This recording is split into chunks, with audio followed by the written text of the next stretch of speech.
Hello అండి, నా పేరు డాక్టర్ మనోజ్ చక్రవర్తి. నేను యశోద హాస్పిటల్ సోమాజిగూడలో ఆర్థోపెడిక్ సర్జన్ లాగా పనిచేస్తున్నాను. కరీంనగర్ అండ్ వరంగల్ కూడా వెళ్తుంటాను. మీకు అక్కడ ఏమైనా మెడికల్ ప్రాబ్లమ్స్ వస్తే అక్కడ మీరు నన్ను సంప్రదించవచ్చు. ఇవాళ కొన్ని అపోహలు, అనుమానాలు పేషెంట్లకు ఉండేటివి కొన్ని తీర్దాం అనుకుంటున్నాను. చాలామంది పేషెంట్ ఈ మోకాలు చిప్పల ఆపరేషన్ వింటే భయపడుతూ ఉంటారు. చాలామంది పలు రకాల సలహాలు ఇస్తుంటారు.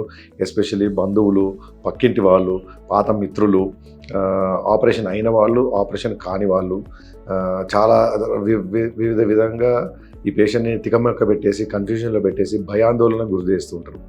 ఫస్టే పేషెంట్కి ఆపరేషన్ అంటే భయం ఉంటుంది. ప్లస్ వీళ్ళు ఇచ్చే ఉచిత సలహాలు ఇవ్వడం మంచిదే, కానీ అది కరెక్ట్గా ఇవ్వాలి, నిజం తెలుసుకొని ఇవ్వాలి. ప్రతి పేషెంట్ ఒకటేలా ఉండదు, ఒక్కొక్క పేషెంట్ డిఫరెంట్ ఉంటుంది. సో అందరికీ ఒకటేలా కామన్ సమాధానం, కామన్ సజెషన్ ఇవ్వకూడదు. సో బెటర్ పేషెంట్ కూడా ఏంటంటే డాక్టర్ చెప్పేది వినడం కంటే పక్క వాళ్ళు చెప్పేది విని వాటిని ఎక్కువ నమ్ముతూ ఉంటారు. ఇలా కాకుండా మీకు ఏమైనా డౌట్స్ ఉంటే, అనుమానాలు ఉంటే 10 సార్లు వెళ్ళి డాక్టర్ని అడగండి.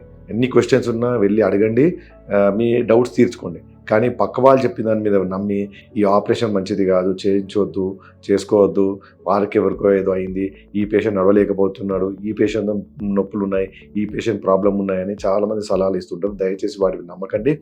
మీరు సంప్రదించిన డాక్టర్ని వెళ్ళి మీకున్న డౌట్స్ అండ్ అనుమానాలు క్లియర్ చేసుకోండి. సో చాలామంది అడుగుతుంటారు, సార్ మీరు ఆపరేషన్ చేశాక ఎప్పుడు నడిపిస్తారని. మోకాలు చిప్పల ఆపరేషన్ కానివ్వండి, తొంటి ఆపరేషన్ కానివ్వండి, ఏది జాయింట్ రిప్లేస్మెంట్ సర్జరీ చేసినా కానీ మరుసటి రోజే నడవచ్చు. ఓకే, రకరకాల పేషెంట్లు ఉంటారండి. కొంతమంది భయస్థులు ఉంటారు, కొంతమంది ధైర్యవంతులు ఉంటారు. సో ఆ పేషెంట్ బట్టి మనం కౌన్సిలింగ్ బాగా ఇవ్వాలి. పేషెంట్ కూడా కొంచెం నమ్మకం కలగాలి డాక్టర్ మీద. ప్లస్ పేషెంట్ కూడా నాకేమీ కాదు అనే ధైర్యం అనేది ఉండాలి. సో దీంతో ఏంటంటే పేషెంట్ మరుసటి రోజే నడవగలుగుతారు. 1-2 రోజులు వాకర్తో చేసిన తర్వాత వాకర్ కూడా తీయొచ్చు. దానికి సరిగ్గా కౌన్సిలింగ్ డాక్టర్ తరఫు నుంచి, పేషెంట్ తరఫు నుంచి కూడా కొంచెం సహకారం కావాల్సి వస్తుంది. సో 2 రోజుల తర్వాత పేషెంట్ మెట్లు ఎక్కడం అవన్నీ కూడా చేయొచ్చు, మెట్లు దిగడం చేయొచ్చు. తర్వాత వితౌట్ వాకర్ కూడా పేషెంట్ నడుచుకుంటూ 4 డేస్లో వెళ్ళిపోవచ్చు. కార్లో పేషెంట్ వస్తే మళ్ళీ కార్లో వెళ్ళొచ్చు, ట్రైన్లో వస్తే ట్రైన్లో వెళ్ళొచ్చు, అంబులెన్స్లో నడుచుకుంటూ వచ్చి అంబులెన్స్లో వెళ్ళే పరిస్థితి ఏమి ఉండదు. సో పేషెంట్ వాళ్ళు ధైర్యంగా వచ్చి ఆపరేషన్ చేసుకుంటే మరుసటి రోజే నడవచ్చు, ఎవరి మీద ఆధారపడకుండా ఉండొచ్చు. Thank you.